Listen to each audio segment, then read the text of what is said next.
બુદ્ધિમાન વ્યક્તિ દુનિયામાં ઘણા હોય છે, પણ બુદ્ધિમાન હોવું જ પૂરતું નથી.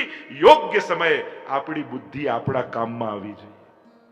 કારણ કે આપણી જ બુદ્ધિ ખોટા નિર્ણયો કરી અને આપણી દુશ્મન બની જાય છે.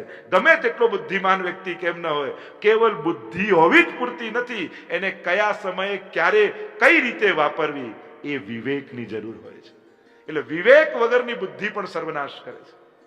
એટલે વિવેક નિતાંત આવશ્યક છે. એટલે ધીરજ ધર્મ મિત્ર અરુ નારી આફત કાલ પરખ, એટલે જ કહ્યું ને એ ધૈર્યનું પરીક્ષણ હોય છે. એટલે બુદ્ધિની પરીક્ષા સતત થતી હોય છે. એ તમારી પરીક્ષા ઘણી વાર નથી હોતી, તમારી બુદ્ધિ અને સમજણની પરીક્ષા હોય છે કે તમે આવા સંજોગોમાં કેવા નિર્ણય લઈ શકો છો. અને વૈષ્ણવતા આપણી ત્યારે જ ટકશે જ્યારે વૈષ્ણવ બનીને વિચાર કરીશું. સંજોગો બધાના એક સરખા આવતા હોય છે, સુખ દુઃખ બધાને આવતા હોય છે, પણ તમે વૈષ્ણવ બનીને ફેસ કરી શકો છો આ સંજોગોને? એ રીતે તમે સામનો કરી શકો છો તો તમારી વૈષ્ણવતા અખંડ રહેશે. પણ એક વ્યક્તિ બનીને સોલ્વ કરવા ગયા ને તો સંઘર્ષ પેદા થશે. વૈષ્ણવ બનીને સોલ્વ કરવા જશો તો જીવનમાં શાંતિ આવશે. એક વૈષ્ણવે આવા સંજોગોમાં શું કરવું જોઈએ? જીવનનો ગમે તેટલો મોટો પ્રશ્ન હોય પણ સમાધાન વૈષ્ણવ બનીને કાઢજો. આપણે તો નાના નાના ક્ષણોમાં વિચલિત થઈ જઈએ છીએ. આપણી વૈષ્ણવતા અકારણ મુકાઈ જાય છે, જેનો કોઈ અર્થ પણ નથી હોતો. એવી વાતોમાં પણ વૈષ્ણવતાઓ મૂકી દઈએ છીએ. મહાપ્રભુજી તો એમ કહે છે કે જીવનના સૌથી મોટા નિર્ણય લેવાના આવે ને તો એ વૈષ્ણવતા બાજુમાં ન મૂકતો, નહીં તો તારું અકલ્યાણ થશે. તારા વ્યક્તિત્વ જોડે તારી વૈષ્ણવતા જોડાયેલી રહેવી જોઈએ. પૂતના કંસેન પ્રહિતા ઘોરા, પૂતના બાલઘાતીની છે. એમ થયું કે કંસના શત્રુને ક્યાં ગોતું? સ્તન પર વિષ લગાવીને આવી.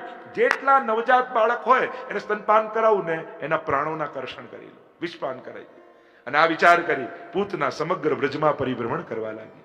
પૂતાન નયતી પૂતના, એટલે જ આ બે પાત્રોથી બહુ સાવધાન રહેવું. એક રામાયણની મંથરા અને બીજી ભાગવતની પૂતના. જે બધું અનુકૂળ ચાલતું હોય એમાં મંથરાની જેમ એક ખોટો વિચાર મૂકી જાય અને આપણું મન પછી ચકડોળે ચડવા લાગે. કારણ કે આ બધા વ્યક્તિઓના નામ નથી, પૂતના કે મંથરા, આ વૃત્તિઓના નામ છે. ક્યાંક ને ક્યાંક સમાજમાં કામ કરતા જ હોય છે, કોઈ ને કોઈ રૂપે. અને પછી આપણી નિંદા કરનાર કરતા ખતરનાક કોણ હોય? પેલા છે ને તમારા માટે આવું કહેતા હતા, આજે ટપાલી થઈને આવે ને એ વધારે ખતરનાક. પેલો તો બિચારો કયા સંજોગોમાં ક્યારે બોલ્યો હોય, એને એ કદાચ આવેશમાં બોલ્યો હોય, ખરાબ ભાવ ના હોય, પણ આજે સંદેશ વાહક હોય ને એ વધારે ખતરનાક. આપણે એમ કે તું રહેવા દે, હું સમજી લઈશ, પણ તારે સૂચના આપવાની જરૂર નથી. તમારા માટે પેલા આમ કહેતો, પેલો એવો ચગી જાય, હવે તું હતોય નહીં એની સામે. એટલે આ વચ્ચેના છે ને એનાથી વધારે સાવધાન રહેજો. આ મંથરા, રાવણોની બીક સમાજને નથી, કારણ કે ખુલ્લા દેખાય છે. ભય સમાજને મંથરાઓનું છે, કારણ કે ખુલ્લી દેખાતી નથી. એ હિતેચ્છુ લાગે છે, આપણી છે એવું લાગે છે, પ્રિય લાગે છે. જો મારું કેટલું ભલું ઈચ્છે છે, મને આઈને કહી જાય બધું, એમાં કાંઈ રાજી થવા જેવું નથી. નિંદા એ કચરો છે, અને કચરો ક્યાં નખાય? તમને એને શું માન્યું તમારે સમજી લેવાનું. અને એટલા માટે એ જ છે, આ કચરા ફેંકવાની જગ્યા નથી ભાઈ. એને એમ કહો અમારે તો ફ્લાવર વાસ જેવા થવું છે, અહીંયા તો ગુણોના પુષ્પો ઉગાડીને જા તો અમને આનંદ આવે. અમારે કચરાનો ડબ્બો નથી બનવો. કોઈની ફાલતુ નિંદા સાંભળવી જ કે પાપની શરૂઆત જ નિંદાથી થાય છે. દ્વેષની શરૂઆત જ નિંદા શ્રવણથી થાય છે. આ બધા દુર્ગુણોથી બચવું હોય ને તો નિંદા શ્રવણ બંધ કરો. અહીંયા જયારે પૂતના પ્રવેશ કરે છે, પૂતાન નયતી, ખોટો વિચાર આપી જાય મંથરા અને પવિત્ર વિચાર લઈ જાય એ પૂતના. ઘણાના મનમાં કથા સાંભળતા સાંભળતા સારું ના, હવે તો આપણે સ્કૂલમાં જોડાવ, આપણે હવેલીમાં જોડાવ, આપણે આમાં જોડાવ. અરે હમણાં અપાતું હશે, હમણાં પેલા જોવા તો દે શું થાય છે. ગામના લોકો જોડાય છે કે નહીં? ઘણા લોકો ગામની રાહ જોતા હોય, ગામ જોડાય ને પછી કરીશું. ગામ તો કરી લેશે, તું રહી જઈશ. એટલે કોઈના પવિત્ર કાર્ય, કોઈના સત્કર્મમાં ક્યારે પણ આડે ના આવતા. કોઈ પુણ્ય કરવા જઈ રહ્યું હોય, ખોટી વાત કરી એના મનને ડગાવતા નહીં, કારણ કે આ બહુ મોટું પાપ છે. કોઈ આપવા જાય છે અને તમે એને જો રોકો છો તો આનાથી મોટું કોઈ પાપ નથી, કારણ કે તમે એને પુણ્ય કરતા અટકાવ્યું, સત્કર્મ કરતા રોક્યો છે. આ અપરાધ છે. ઉલટાનો પ્રેરિત કરવો જોઈએ કે મારામાં તો સામે તારામાં છે, તું રોક, જોડાય. જુઓ, આપણે બધા ફૂલ નથી બની શકતા, પણ પવન બનીને ફૂલની સુગંધ તો બધે પહોંચાડી શકીએ છે ને. ભાગવત સાંભળીને પવન તો બનો. જે એક અહીંયા પુષ્પ ખીલવા જઈ રહ્યું છે કે સ્કૂલ બને, આ બને, જે એક સુંદર સત્કર્મ સમાજમાં થવા જઈ રહ્યું છે, કદાચ ફૂલ ન બની શકીએ પણ પવન બનીને સુગંધ ફેલાઈએ ને તોય બહુ મોટી સેવા છે. સમાજમાં જ્યાં સારું થતું હોય કરી ન શકો, પ્રેરી શકો તોય ઘણું છે. કોઈને પ્રેરિત કરી શકીએ તો પણ એક સુંદર કાર્ય છે. અહીંયા પૂતના પ્રવેશ કરે છે, બાળકોને મારતી મારતી નંદાલયમાં આવે છે, અને જ્યાં નંદાલયમાં પ્રવેશ કરે મોટો મહેલ જેવું દેખાયું અને સમાચાર મળ્યા કે અહીંયા બાળક થયું છે. અને ત્યાં તો ચોકમાં યશોદાજીની ગોદમાં લાલન છે, અને જ્યાં પૂતનાને પ્રવેશ કરતી જોઈ ઠાકોરજી આંખો બંધ કરી કે આવી રહી છે. અનેક અનેક કારણો બતાવ્યા. પૂતનાને દ્રષ્ટિ કેમ ના આપી ઠાકોરજી? એક કારણ એ બતાવ્યું કે પ્રભુની દ્રષ્ટિમાં જ્ઞાન છે, પૂતના અવિદ્યા છે. જો દ્રષ્ટિ પડે તો ત્યાં જ અવિદ્યાનો નાશ થઈ જાય, પૂતના વધની લીલા ન થાય. બીજું કારણ એ બતાવ્યું કે આંખ બંધ કરીને ઠાકોરજી મહાદેવજીને યાદ કરે છે કે અરે હું તો માખણ મિશ્રી ખાવા આવ્યો છું, આ વિસ્પાન કરવું તમારું કામ છે, તમે આવો ને પીઓ. એક કારણ એ પણ બતાવ્યું કે આ તો પુષ્ટિ લીલા છે, અને પુષ્ટિ લીલા, પુષ્ટિ પુરુષોત્તમ છું તો ગુણનું ગ્રહણ કરીશ પણ દોષનું દર્શન નહીં કરવું. એ સ્તનપાન કરાવવા આવી છે તો પાન કરાવવું એ ગુણ છે, વિષ લગાવવું એ દોષ છે. મારે ગુણના ગ્રહણ કરવા છે, ભક્તના દોષનું દર્શન કરવું નથી. ઠાકોરજી ક્યારેય પણ જીવના દોષોનું દર્શન કરતા નથી. તમારી ભૂલોને ભગવાન નહીં જુએ. માણસ અને ભગવાનમાં આજ તો મોટો ફરક છે. તમારી અંદર 1000 ગુણ હશે પણ આ માણસ એવો છે ક્યાંક એકાંત પણ અવગુણ ગોતી કેમ આનાથી સંબંધ તોડી નાખો એની ફિરાકમાં જ રહે છે. અને ભગવાન તમારી અંદર 1000 અવગુણ હશે છતાંય કોઈ એક ગુણ ગોતી અને તમારો કેમ સ્વીકાર કરી લેવો એવી જ ફિરાકમાં ઠાકોરજી રહે છે. પૂતનામાં બધા જ દુર્ગુણ છે તોય ભગવાને ગુણ ગોતી લીધો. શું ગુણ ગોત્યો? કે આની ક્રિયા તો માં જેવી છે. આ તો આવું તો માં કરે, ખોળામાં લે, સ્તનપાન કરાવે, એનો ભાવ કેવો હોય મારે નથી જોવો, પણ આની ક્રિયા માં જેવી છે એટલે આને ગતિ હું માની પ્રદાન કરીશ. અને ભગવાને એટલે જ પૂતનાને માની ગતિ આપી. ઘણીવાર આપણે પણ પ્રશ્ન થાય ને કે અમને ભાવ નથી હોતો, સેવા કરતા હોય, લાલ લડાવતા હોય, પણ ઘણીવાર હૃદયમાં ભાવ ન હોય. ભાવ ન હોય પણ પ્રભુ માટે ક્યારેક કુભાવ તો નથી જોતો ને. પૂતનાને તો કુભાવ હતો, મારી નાખવાનો ભાવ હતો, છતાંય ઠાકોરજીએ સ્તનપાન કરી એને માની ગતિ આપી. વિષ લગાડેલા પયથી દૂધ પાન કરીને પણ. અને અમારા વૈષ્ણવ તો રોજ દૂધ ઉકાળે, કેસર નાખે, બદામ નાખે, પિસ્તા નાખે, એમાં મિશ્રી નાખે, ડાયાબિટીસ હોય તો થોડી ઓછી નાખે, અને એવું સુંદર દૂધ ચાંદીના કટોરીમાં લઈ ઠાકોરજીને ધરે. તો વિષ ભેળવેલા દૂધથી માની ગતિ આપે તો વૈષ્ણવો તમને ઠાકોરજી કઈ ગતિ નહીં આપે. જ્યારે આવા પ્રેમથી તમે ભોગ ધરો છો, ઠાકોરજી કેટલો મોટો કટોરો છે એ નથી જોતા, કેટલા ભાવથી ધર્યું છે એ જુએ છે. તો આ પ્રભુની વિશેષતા છે. પ્રભુ દોષો જોવામાં બિલકુલ રસવાળા નથી. એમને કોઈ રસ દોષ દર્શનમાં નથી. એમને કેવલ ભક્તમાં કયો ગુણ છે એ શોધવામાં રસ છે. પ્રભુ ગુણ ગોતીને કૃપા. રૂપા પોરિયાને કીધું હું કહાની સમજીને સાંભળતો હતો, ભલે એને ગાતા નથી આવડતું. પ્રભુની આ જ લીલા છે, ગુણ દર્શન. પ્રભુની આ વિશેષતા છે. અને એટલા માટે પૂતના જ્યારે આવી ત્યારે ઠાકોરજીએ નેત્રો બંધ કર્યા. એનું એક કારણ એ પણ બતાવ્યું, ભગવાન દર્શન બધાને આપે છે પણ દ્રષ્ટિ બધાને નથી આપતા. નાથદ્વારામાં લોકો કેટલાય હજારો લોક રોજ જતા હશે દર્શન કરવા. શ્રીનાથજીને બધા જોતા હશે પણ શું શ્રીનાથજી બધાને જોતા હશે? પ્રભુ દ્રષ્ટિ ગમે તેને નથી આપતા. પ્રભુની દ્રષ્ટિ બહુ દિવ્ય છે. પ્રભુની દ્રષ્ટિમાં અમૃત છે પણ અમારા ઠાકોરજીના દ્રષ્ટિ ઝૂકેલી છે, કટાક્ષ નેત્ર છે. ઠાકોરજી કોઈની સામે નથી જોતા. પુષ્ટિ માર્ગમાં તો ચરણમાં જે જીવ પડ્યો છે ને એની તરફ ઠાકોરજી દ્રષ્ટિ કરી રહ્યા છે. કારણ કે જે મારા ચરણોનો આશ્રય, જે પોતાને સમર્થ માનીને કે હું મારી રીતે તરી જઈશ, પ્રભુ કે તો તું તારું સંભાળ, પણ જે નિસ્સાધન બની ઠાકોરજીના ચરણ પકડીને બેઠા છે કે પ્રભુ તારા સિવાય અમારું કોઈ નથી. ઠાકોરજી કે હું બેઠો છું ને, હું તને તારીશ. પ્રભુની એક દ્રષ્ટિ પડી જાય ને બેડો પાર થઈ જાય. પ્રભુને કોઈ અધિક ક્રિયા કરવાની થોડી જરૂર છે. લાવ તારા પાપ કાપવું, લાવ તારા પુણ્યનો ફળ, બસ એક કૃપા દ્રષ્ટિ કરી દે, કામ બની જાય. પૂતનાને દ્રષ્ટિ ના આપી. પૂતના પ્રવેશ કરે છે, સુંદરીનું રૂપ લઈને આવી છે. અવિદ્યા સુંદરી બનીને આવી છે. હિતે જ શું લાગે? બાજુમાં આવીને બેસી ગઈ યશોદાજીના અલક મલકની વાતો કરવા લાગી. યશોદાજીને થયું ક્યાંકની રાણી લાગે છે. જોને મારા લાલનનો યશ કેવો ફેલાયેલો છે. દૂર દૂરના રાજ્યના રાણીઓ દર્શન કરવા આવે છે. વાત વાતમાં એવો ઘરોપો બાંધી લીધો અને યશોદાજીને એમ થયું જાણે બહુ જૂની ઓળખાણ હોય. વાતમાં વાત કરતા કરતા યશોદાજીને કોઈ ગૃહ કાર્ય યાદ આવ્યું. એટલે કહેવા લાગે, બેન થોડી વાર મારા લાલનને સાચવશો, હમણાં હું ઘર કાર્ય કરીને આવું. લાવ લાવ, લાલનને હું ધ્યાન રાખું. લીધા ગોદમાં પૂતનાએ. યશોદાજી ગયા. જે અવસર જોઈતો હતો પૂતનાને મળી ગયો. પૂતનાને એમ લાગ્યું કે મારું ધાર્યું થયું, પણ ધાર્યું તો પ્રભુનું થયું છે. કારણ કે પ્રભુને એનો મનોરથ પૂરો કરવો છે. બલિરાજાની દીકરી કે બેન એવો ભાવ કહેવામાં આવે ને, જયારે વામન રૂપે ભગવાન આવ્યા ત્યારે એને એમ થયું કે આવું બાળક મારું હોય તો એને પૈપાન કરાવવાનો કેવો આનંદ આવે. અને એ વામન વિરાટ બન્યા ત્યારે એમ તો આને તો મારી નાખવો જોઈએ. બે ભાવ આવે.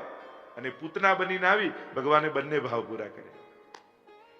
પૂતનાએ ગોદમાં લીધા, સ્તન કરાવવા લાગી અને પ્રભુને જે સમર્પિત થયું એનું ઠાકોરજી ગ્રહણ કરે છે. અને જ્યાં ગ્રહણ કર્યું અને પ્રાણોના કર્ષણ પરમાત્મા કરવા લાગ્યા. સા મુંચ મુંચિતિ પ્રભાષિણી, છોડ છોડ કરીને અવાજ કરી વિકરાળ રૂપ ધારણ કર્યું. 6 કોસ લાંબી થઈને પૂતના પડી. આજુબાજુ વૃક્ષો હતા, કડાક દઈને શોર થયા. માનો પોતાની ચિતા તૈયાર કરીને પૂતના પડી. જોર જોરથી અવાજ થયો. દોડીને બધા વ્રજવાસીઓ આવ્યા. યશોદાજી આવ્યા. લાલનને લીધા ગોદમાં અને માનો ચિતા તૈયાર કરીને પડેલી પૂતનાનો અગ્નિ સંસ્કાર કર્યો. પૂતના બળી. અવિદ્યા પૂતના નષ્ટાહ ગંધ માત્રાવશેષિતા. એના શરીરમાંથી ચંદનની સુગંધ નીકળી અને આખા વ્રજમાં વ્યાપી ગઈ. કારણ કે જેનો સ્પર્શ પરમાત્માએ કર્યો હોય એની અધોગતિ ક્યાં થવાની? તમને એમ લાગે કે તમે ચરણના સ્પર્શ કરી રહ્યા છો, પણ ઠાકોરજીના ચરણ પણ તમારા હસ્તના સ્પર્શ તો કરે છે ને.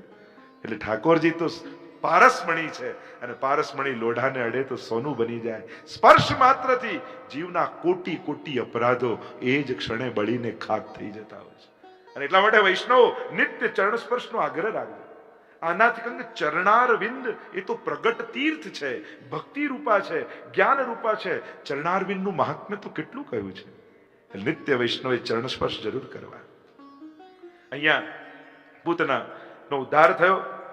અગ્નિ સંસ્કાર કર્યા. બધાને થયું કોઈ નજર ન લાગી જાય. ગોપુચ્છની ફેરવી છે ઠાકોરજી ઉપર. અનેક પંચગવ્યથી વિધિઓ કરી છે. અમારા ઠાકોરજીને કોઈની નજર ન લાગે. પૂતના કવચ દ્વારા પ્રભુની રક્ષાની પ્રાર્થના કરવામાં આવી છે. અનેકવિધ પ્રકારની પ્રભુની આ લીલાઓ છે. પરીક્ષિત મહારાજ કહે, અરે સુખદેવજી, આપના મુખ્ય આ લીલા સાંભળીને ઘણો આનંદ આવી રહ્યો છે. આવા વિવિધ પ્રકારની લીલાઓનું વર્ણન કરો, મારા મનને ખૂબ આનંદ આવે છે. સુખદેવજી કહેવા લાગ્યા, એકવાર યશોદાજી દોડતા દોડતા દોડતા દોડતા આવ્યા બાબા પાસે. બાબા બાબા, મનોરથ કરો, ઉત્સવ કરો, બધાને બોલાવો, પ્રસાદ લેવડાવો, બધાને આમંત્રિત કરો. થયું શું? યશોદાજી કહે, આપણા લાલને પડખું ફેરવ્યું. આ વૈષ્ણવને તો મનોરથ કરવાના બહાનાઓ જોઈએ. આજે આનો જન્મદિવસ છે, પલના કરાવો. આજે આનો છે, તપેલી કરાવો. આજે આનો છે, રાતભોગ કરાવો. આજે આ મનોરથ કરાવો. અને આજ વૈષ્ણવી વિવેક છે. આપણું સુખ આવે ને ત્યારે ઠાકોરજીના આનંદનો પહેલા વિચાર કરો. જેના સુખની શરૂઆત પ્રભુના આનંદથી થતી હોય ને એના જીવનમાં ક્યારેય દુઃખ આવતું નથી. શર્ટનું પહેલું બટન બરાબર લાગે તો બીજા બટન આપમેળે બરાબર લાગી જાય. પહેલું ખોટું લાગે તો બધા ખોટા લાગે. શરૂઆત જેની ખોટી હોય ને એને પછી બધું ખોટું થતું જાય. જીવનમાં જ્યારે પણ સારા સંજોગો હોય, સારા દિવસો હોય, સુખ આવ્યું હોય ત્યારે સૌથી પહેલા પ્રભુને આનંદિત કરો. કારણ કે એ પ્રસન્ન થશે ને તો દુનિયામાં તમારા માટે દુઃખ આપવાના કોઈની તાકાત નથી કે તમારા જીવનમાં દુઃખ આપી શકે. કારણ કે પ્રભુ તમારી સાથે છે, એનો આનંદ તમારી સાથે છે. અને આપણે ત્યાં તો વૈષ્ણવી પરંપરામાં તો વિવેક જ છે. જન્મદિવસ કોઈનો પણ આવે આપણે પેલા વલ્લભધામમાં પલના કરીએ, રાતભોગ કરીએ, મનોરથ કરાવીએ. લગ્નનો દિવસ આવે, લગ્ન તો કેવા વિવાહ ખેલના મનોરથ કરતા હોઈએ છીએ. આપણી પ્રણાલિકા, આપણી પરંપરા જે છે કે આપણો આનંદ, આપણું સુખ પ્રભુના આનંદ થકી છે. એ રાજી થશે ને તો મારા જીવનમાં સુખ કાયમ બનેલું રહેશે. એટલે તમારા જીવનમાં આવેલું સુખ શાશ્વત રહે એના માટે એમાં ભગવાનનો આનંદ ભેળવી દો. મનોરથ દ્વારા, ઉત્સવ દ્વારા, પાઠ દ્વારા. કાંઈ નહીં તો ઘરે બેઠા બેઠા પાઠ કરો, પણ શરૂઆત પ્રભુનું સ્મરણ કરીને કરો. અહીંયા જ્યારે બધાને બોલાવ્યા છે અને બધા કાર્યોમાં એટલા બધા વ્યસ્ત થઈ ગયા. હવે પ્રભુને સાચવે કોણ? એટલે ગાડું હતું, એમાં નીચે એક પલ્લું બનાવી લીધું કપડું બાંધીને. લાલનને એમાં પધરાવી દીધા. જે જે સામગ્રી બને એ બધી સામગ્રીના રસ લઈને ગાડાની ઉપર મૂકે. શકટ એટલે સંસાર, ગાડું એટલે સંસાર. અને સંસારના ગાડામાં રસો ઉપર અને ભગવાન નીચે, તો ભગવાનને ગમે? પ્રભુની મહત્તા ગૌણ કરી સંસારની મહત્તા જ્યારે પ્રભુ આગળ સ્થાપવા જાઓ છો ને, તો ઠાકોરજીને ગમતું નથી. લૌકિક સામર્થ્યનું દર્શન યા અહંકાર સંસારમાં કરશો તો ચાલશે, કારણ કે એ તમારી સાંસારિક સફળતા છે, પણ પ્રભુ આગળ ક્યારેય ન કરતા. ત્યાં તો દીનહીન દાસ બની અને પ્રભુ આગળ ઉભા રહ્યો, કારણ કે પ્રભુ આગળ સંસારની કોઈ કિંમત નથી, એ સામર્થ્યની કોઈ કિંમત નથી. ઇન્દ્રના માનને અહંકારને ટકવા ન દીધો તો આપણી તો શું વિસાદ છે. અને તોડે ને એમાં જ એની કૃપા છે. ભગવાન જેનો બગાડ કરવાના હોય ને, એને અહંકારને વધારનારા લોકો આજુબાજુ ગોઠવી દે, એટલે એટલો વધારે ને ફૂલે એ જ ફાટે. બહુ ફૂલે, હવા ભરાતી જાય, ફૂલતો જાય, ફુગ્ગામાં હવા ભરતા જાઓ તો ફાટી જાય. એટલે ભગવાન કૃપા કરે ને તો આપણો અહંકાર વધવા ન દે. એટલે આપણે વાર્તા બનતી પેલી રાણીનો પ્રસંગ આવે, નાના હું શ્રીનાથજીના દર્શન તો કરું પણ છત્ર ને ચાદર લઈને કરીશ, અને હું કરું ત્યારે કોઈ નહીં. શ્રીનાથજી કોઈનો અહંકાર ચલાવે? બીજું રૂપ ધારણ કરીને સાંકળ ખોલી આવ્યા, હજારોની ભીડ અંદર આવી, છત્ર ને ચાદર તો શું એક કપડું ના રહ્યું. પ્રભુ કોઈના અહંકારને ચલાવતા નથી, કૃપા કરે છે તો અહંકારને તોડે છે. ક્યારેક કોઈક બધું સારું કર્યા છતાં જો આપણી કોઈ નિંદા કરે ને, તો એને શણગાર કર્યા પછી કાળા ટીકા બરાબર માનવું કે સારું થયું, આને નિંદા કરી, હવે કોઈની નજર નહીં લાગે. અને આવા ટીકો એ નજર ઉતારવાના બરાબર છે. તો ઠાકોરજી એવી કૃપા કરે છે આપણા ઉપર. અહીંયા જયારે ચકટ ઉપર નીચે ભગવાન ઉપર રસ, અને શકટાસુરે પ્રવેશ કર્યો, પ્રભુએ ચરણનો સ્પર્શ કર્યો, તડક દઈને અવાજ થયો, શકટ તૂટ્યું, બધા રસો ઢોળાઈ ગયા. ભગવાનને રસો ઢોળવામાં રસ નથી, પોતાનામાં રસ પ્રગટાવવામાં રસ છે. કારણ કે જ્યાં સુધી તારું ધ્યાન આ રસોમાં રહેશે ને, ત્યાં સુધી દ્રષ્ટિ મારા ઉપર નહીં પડે. આ તૂટશે ને તો તું મને યાદ કરીશ. એટલે ઘણીવાર વિપરીત સંજોગો થાય તો ભગવાનને દુઃખ આપવામાં, ભગવાન પાસે દુઃખ છે જ નહીં. ઘણીવાર લોકો એમ કે ભગવાન દુઃખ આપે ને તોય સહી લેવું, એની પાસે હોય જ નહીં તો આપે ક્યાંથી? કોઈ એમ કે આ સૂરજ દિવસે બરાબર છે, રાતના નીકળે ને તો માની જવું, પણ સૂરજનો અભાવ જ રાત છે, એનું ન હોવું જ રાત છે. ભગવાનનું ન હોવું જ દુઃખ છે. ભગવાન તો આનંદ રૂપ છે, એની પાસે દુઃખ રહી જ કેમ શકે? નથી તો એ આપી કેમ શકે? ભગવાન ક્યારે દુઃખ આપતો નથી, આપણા કર્મો આપણને દુઃખ આપે છે, કર્મો થકી દુઃખ આવે છે. અને એટલા માટે પુષ્ટિ ભક્ત કોણ છે? જે ભગવાન પાસે સુખ માંગતો નથી, પણ ભગવાનને જ સુખ માને છે.